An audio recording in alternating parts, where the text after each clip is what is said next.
மத்தொன்னும் வேண்டா மனமே மதிலரங்கர் கத்தினம் மேய்த்த கடலினக்கீழ் உத்த திருமாலை பாடும் சீர் தொண்டரடிப்பொடியம் பெருமானை எப்பொழுதும் பேசு. குளித்துமூன் றனலையோம்பும் குறிகோள் அந்தனவதன்னை ஒளித்திட்டேன் என்கணில்லை நின்கணும் பத்தனல்லேன் களிப்பதென்றுங்கொண்டு நம்பி கடல் பண்ணாக் கதறுகின்றேன் அளித்தனக் கருணை கண்டாய் களங்கமான கருளானே. 25வது பாசுரம் திருமாலையிலே. இதுகாரும் போன 10 பாசுரங்களாலே பெரியபெருமாள் தனக்கு பண்ணதான நெருகேதுகமான கிருபை மகோபகாரத்தை சொல்லிக் கொண்டு வந்தார் ஆழ்வார். இனிமேல் வரக்கூடிய 10 பாசுரங்களாலே 34ஆம் பாசுரம் பர்யந்தம்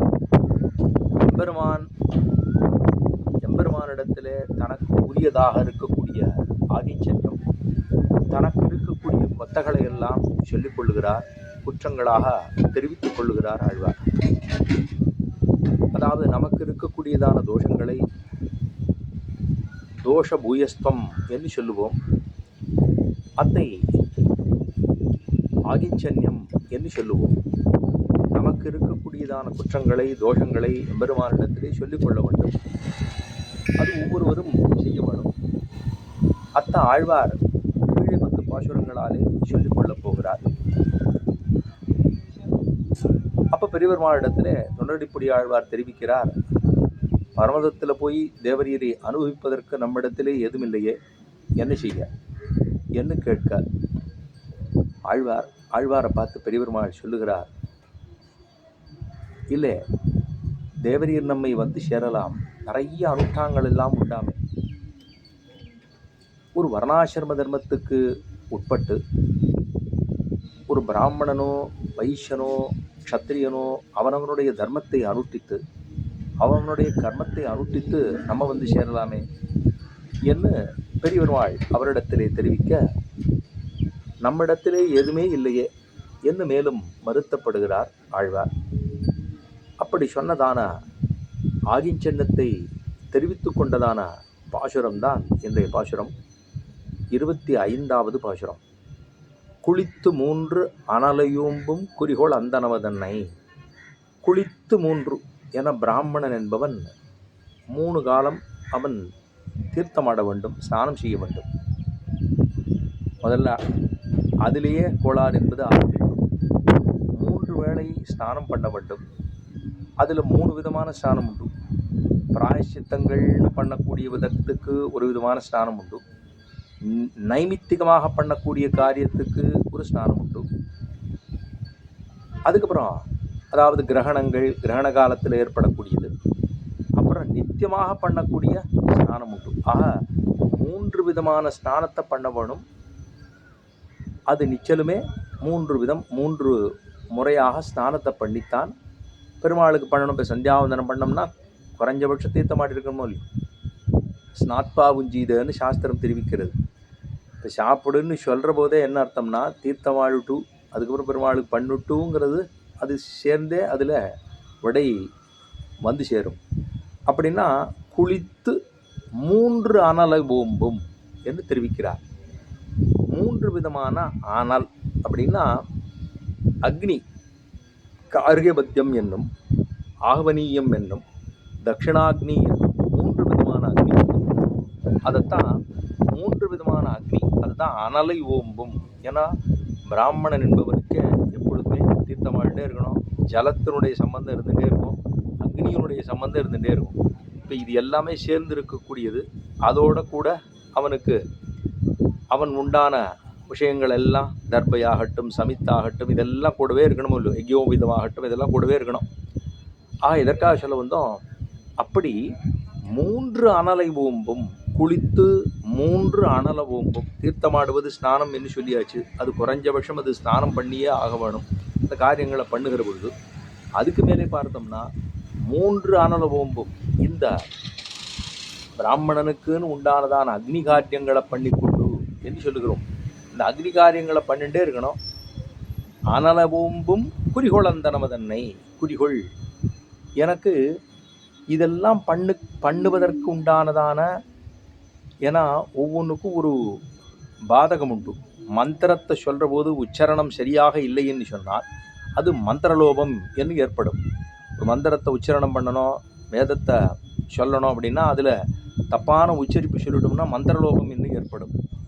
அதுக்கப்புறம் கிரியாலோபம் என்று ஏற்படும். கிரியாலோபம்னா ஒரு காரியத்தை பண்ணணும், இன்னென்ன உபகரணங்களை வைத்து கொள்ள வேண்டும், இன்னென்ன அவர்களுக்கு கொடுக்க வேண்டும், இன்னென்ன தானியங்களையோ இன்னென்ன உபகாரத்தையோ அவர்களுக்கு சேர்க்க வேண்டும் அப்படின்னு சொல்கிற போது அதில் ஒரு குற்றங்கள் இருந்திருந்தால் அதில் இருக்கக்கூடிய லோபம் ஏற்படும். ஆக மந்திரலோபம் ஒன்று. ரெண்டாவது கிரியாலோபம் என்று சொல்லப்படுகிற தானியங்களோ தனங்களோ இதுக்கு இருக்கக்கூடிய உபகரணங்களோ இதெல்லாம் வைத்துக்கொண்டு கொடுக்கணும், அது கொடுக்கல சரியாக கொடுக்கலன்னா அதில் இருக்கக்கூடிய கிரியாலோபம் ஏற்படும். அதுக்கப்புறம் காலபேதம் என்று ஏற்படும். காலத்தை மாற்றி செஞ்சிட்டோம்னா அதில் ஒரு பேதம் ஏற்படும். அப்போ இதெல்லாம் தான் என்னென்னு சொல்கிறா, குறிகொள் அந்தனமை தன்னை. அந்தனமை அப்படின்னா பிராமணியம் அப்படின்னு சொல்லுகிறோம் இல்லையோ, பிராமணியமே போயிடுது. 3 வேளை சந்தியாவந்தனாதிகளை பண்ணவில்லை என்று சொன்னால் அவனுக்கு பிராமணியமே இல்லை அப்படின்னா அப்புறம் வேற மற்றெல்லாம் ஒன்று வச்சுட்டு ஏது பிரயோஜனமே இல்லையோ. அதை தான் சொல்கிறார், குளித்து 3 அனலை ஓம்பும் குறிகொளந்தனவதன்னை ஒளித்திட்டேன் எண்களில்லை. என்னிடத்துல ஆழ்வார் பார்த்து பெருமாள் கேட்டார், உம்மிடத்துல இதெல்லாம் இல்லையா, கர்மயோகம் இல்லையா, ஞானயோகம் இல்லையா, பக்தி யோகம் இல்லையா அப்படின்னு கேட்குற போது, ஓ இதெல்லாம் இல்லையா, ஏன்னா ஒன்று கர்மயோகம்னு சொல்கிறோம், ஞான யோகம்னு சொல்கிறோம், பக்தி யோகம்னு சொல்கிறோம், இதெல்லாம் உபாயங்கள். ஆக எம்பெருமானிடத்தில் பண்ணுவதற்காக செய்யக்கூடியதான எம்பெருமானை போய் சேர்றதுக்கு. ஏன்னா கர்மயோகத்தாலே கர்மனைவிக சம்சித்திம் ஆஸ்திதா ஜனகாதையா என்று கண்ணன் கீதையிலே தெரிவிக்கிறான். அதை சொல்கிற போதே பெருமாள் பக்தியாத் அனன்யா சக்கியா அகமேவம் விதோர்ஜுன ஞாதும் திரட்டும் தத்துவேன பிரவேட்டுஞ்ச பரந்தபான்னு கண்ணன் கீதையில் தெரிவிக்கிறான் 11வது அத்தியாயத்தில். அது சொல்கிற போது என்ன பக்தியாத் அனன்யா சக்கியா, பக்தி ஒன்றினாலேயே என்னை சேர முடியும் என்று சொல்கிறான். அந்த பக்தி ஒன்றினாலேயே பக்தியாத் அனன்யா சக்கியா அகமேவம் விதோர்ஜுன, அர்ஜுனா இது வேற எதை வைத்து கொண்டும் என்னை சேர முடியாது, பக்தி ஒன்றினாலேயே என்னை சேர முடியும் என்று எம்பெருமான் தெரிவித்தான்.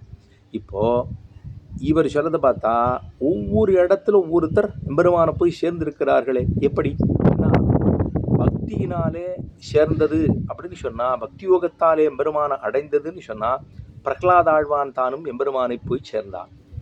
சரி, கர்மயோகத்தால் ஆறு போனா என்று பார்த்தால் அது ஜனகர் போன்றவர்கள் கர்மயோகத்தாலே போய் சேர்ந்தார்கள். சரி, ஞானயோகத்தாலே ஆறு போயிருக்காங்கன்னா ஆதி ஜடபரதன் தொடக்கமாக எல்லாரும் எம்பெருமானை போய் சேர்ந்துள்ளார்கள். ஆக கர்மயோகத்துக்குன்னு சில பேர், ஞான யோகத்துக்குன்னு சில பேர், பக்தி யோகத்துக்குன்னு சில பேர். சரி, கர்மஞான பக்தி யோகங்கள் எல்லாம் பண்ணலாமே, ஆழ்வீர் தேவரீர் அதெல்லாம் பண்ணலாமே, ஏன்னா அந்தந்த அனுஷ்டானங்கள் அந்தந்த வரணத்துக்கு உண்டே, அதை பண்ணலாமோ இல்லையோன்னு கேட்டபோது அடியனிடத்துல ஒன்றுமே இல்லைன்னு விட்டார். ஆக குளித்து 3 அனலையோம்பும் குறிகொளந்தனவதன்ன ஒளித்திட்டேன் என்கண் இல்லை. என்னிடத்துல கர்மயோகம் இல்லை, ஞான யோகம் இல்லை, பக்தி யோகம் இல்லை. சரி, கடைசியாக சொன்னார் பக்தி யோகமாவது இருக்கானா, நின்கணும் பத்தனல்லே, தேவரீரிட்ட பக்தி கூட என்னிடத்துல இல்லை. ஏன்னா உலக விஷயத்திலேயே ஓடிக்கொண்டிருக்கின்றபடியினாலே, அனாதிகாலமாக இருக்கக்கூடிய பிரகிருதி சம்பந்தமாகவே ஓடிக்கொண்டிருக்கின்றபடியினாலே நம்ம இடத்துல எந்த ஒரு விதமான பக்தியும் எதிர்பார்க்க இயலாது. நம்ம இடத்துல எதுவுமே இல்லை. என்ன நின்கனும் பத்தனல்லே, பத்தன்னா தமிழில் சொல்லும்போது பக்தன் அப்படிங்கிறது தான் பத்தன் என்று சொன்னார். நின்கனும் பத்தலன்னேன் ஒளித்திட்டேன், நம்ம இடத்துல எந்த ஒரு நல்ல காரியமும் இல்லை.